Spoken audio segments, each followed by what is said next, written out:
আমরা চলে এলাম পাকুড়িয়ার সালাসার হনুমানজির মন্দিরে। রাজস্থানের সালাসার মন্দিরের অনুকরণে তৈরি এই মন্দিরটি। আমরা বহুদিন পরে ভ্রমণ পিপাসু গ্রুপকে নিয়ে চলে এসেছি সালাসার মন্দিরে। এক অদ্ভুত অনুভূতি, ভীষণ ভালো লাগা। আমাদের বাইরে গার্ড প্রশ্ন করলো, ভেতরে যান, হনুমানজির মন্দির দেখবেন, দর্শন করবেন। তো আমরা বললাম হ্যাঁ, দর্শন তো করবই, তারই সঙ্গে সঙ্গে এই ফটো তোলা, এই এক ভ্রমণ পিপাসু গ্রুপের আলাদা আনন্দ। দেখুন, ভ্রমণ পিপাসু গ্রুপের সকলে একে একে এগিয়ে চলেছে। তুলুদি, শিলাদি, রুবি, ওরা সব এগিয়ে গেছে। এদিকে আমরা দেখতে পাচ্ছি পুষ্পদিকে। পুষ্পদি সবুজ রঙের শাড়ি পরে এসেছে সালাসার মন্দির। কেমন লাগছে পুষ্পদি? ভীষণ ভালো লাগছে, দারুণ লাগছে, সে আর বলার মতো না। আচ্ছা, ঘর থেকে বেরিয়ে এসে কেমন আনন্দ লাগছে? দারুণ দারুণ, ফাটাফাটি ফাটাফাটি, ভীষণ ভালো লাগছে। তো এদিকে দীপার বহুদিনের ইচ্ছে গাড়ি করে ঘুরতে যাবে। যাই হোক, সেটা আমাদের কদিন হচ্ছে না, হয়নি। তো হ্যাঁ, হবে তো নিশ্চয়ই। আচ্ছা দীপা, এই যে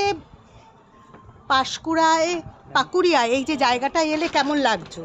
আচ্ছা, এরই মধ্যে দেখাই, এই যে দেখুন, এই যে আগুনের শিখাটি দেখতে পাচ্ছেন, আমাদের সোনা যে এই আগুনের শিখাটি জন্মলগ্ন থেকে, এই মন্দিরের যেদিন থেকে জন্মলগ্ন সেদিন থেকেই কিন্তু এই শিখাটি সব সময় জ্বলছে।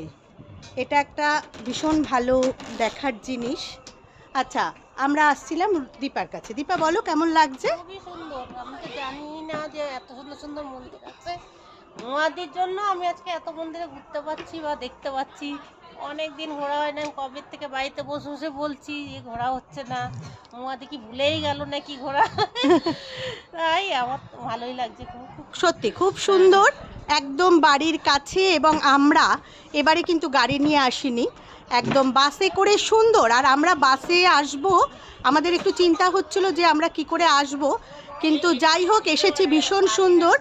দেখুন, অনেকেই এসেছে। আচ্ছা, ডলিদি বলো। হ্যাঁ, খুব ভালো লাগছে। হ্যাঁ, খুব ভালো লাগছে। আর মন্দিরটা কেমন লাগছে? মন্দিরটা দারুণ লাগছে, খুব একটা সুন্দর জায়গায় এসেছি। হ্যাঁ, ডলিদি অনেক দিন ধরে বলছিল যে কোথাও ঘুরতে যাচ্ছ না। তা যাই হোক, আমাদের হঠাৎ করে আবার ঠিক হয়ে গেল। আসলে আমরা এইরকমই, আমরা হঠাৎ করে ঠিক করি আর হঠাৎ করে বেরিয়ে পড়ি, আর সেভাবে না বেরোলে হয় না। তো যাই হোক, এদিকে মায়াদি বলো। এত ভালো লাগছে, অনেক দিন পরই বেরোলাম আমরা, খুব ভালো লাগছে। এত সুন্দর, আমাদের বাড়ির কাছেই ধরো এত সুন্দর একটা মন্দির, আমরা সেটাই জানতাম না। খুব সুন্দর লাগছে, সুন্দর মন্দিরটা, দারুণ মন্দিরটা। হ্যাঁ, আমি যখন এখান দিয়ে যাই, আমি বহুবার এই মন্দিরটা দূর থেকে দেখি। তো ভীষণ ইচ্ছে ছিল যে মন্দিরটা দেখব। তো যাই হোক, অবশেষে বহু দিনের প্রতীক্ষা আজকে পূরণ হতে চলেছে। এই মন্দিরে দেখুন, সুন্দর, মানে মন্দিরের গায়ে এত সুন্দর কারুকার্য করা। শুধু তাই নয়, সিঁড়ির কারুকার্যগুলোও দেখুন, অতি সুন্দর, ভীষণ ভালো লাগছে। একটা অদ্ভুত কারুকার্য বেবিদি। তো বলো, কেমন লাগছে? অপূর্ব লাগছে, মানে এত সুন্দর মন্দিরটা। সত্যি কথা, এটা মানে এইসব আনাচে কানাচে এত সুন্দর লুকিয়ে আছে, এত সুন্দর সুন্দর জায়গা। জানো তো, এটা কিন্তু রাজস্থানের যে সালাসার মন্দির, এই মন্দিরের অনুকরণে। হ্যাঁ, সেইটাই শুনছিলাম।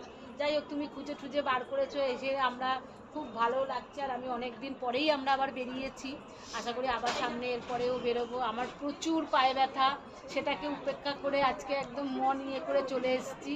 পায়ে ব্যথা সব চলে গেছে, আপাতত এখন চলে গেছে, পরে দেখা যাবে। হ্যাঁ, একদম। তো ভীষণ ভালো লাগা। তো ভালোবাসি। আমরা ভেতরের বোধহয় খুব একটা ছবি তুলতে পারবো না, তবু যত দূর অবধি আমাদের যেতে দেবে আমরা তত দূর অবধি যাচ্ছি। তো দেখুন, ভীষণ সুন্দর, সিঁড়িগুলো পেরিয়ে আমাদের মন্দিরে যেতে হবে।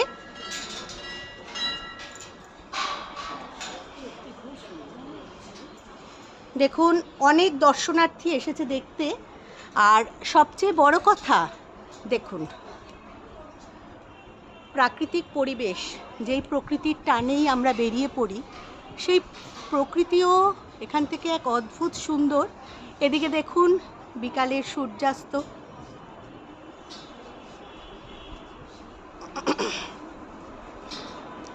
আমরা যাচ্ছি।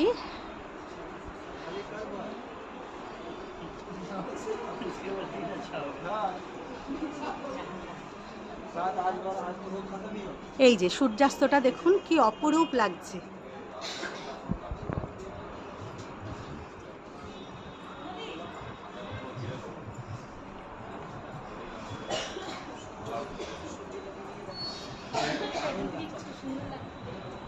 ডবল ভাবে পড়েছে থাকে। আমি শুনেছিলাম যে এই মন্দির থেকে নাকি সূর্যাস্ত দেখতে দারুণ লাগে। সত্যি কি অপরূপ লাগছে। সূর্যটি যখন আরও ডুবে পড়বে তখন আরও মানে প্রকৃতি, সত্যি প্রকৃতির এত অপরূপ সুন্দর, এ ভাষায় বোঝানো যাবে না।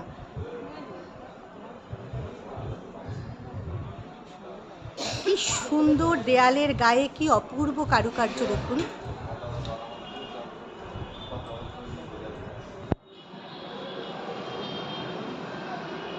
ভীষণ সুন্দর। আপনারা যারা এখনো আসেননি সবাইকে বলবো আসুন, দেখে যান এই মন্দিরের সৌন্দর্য।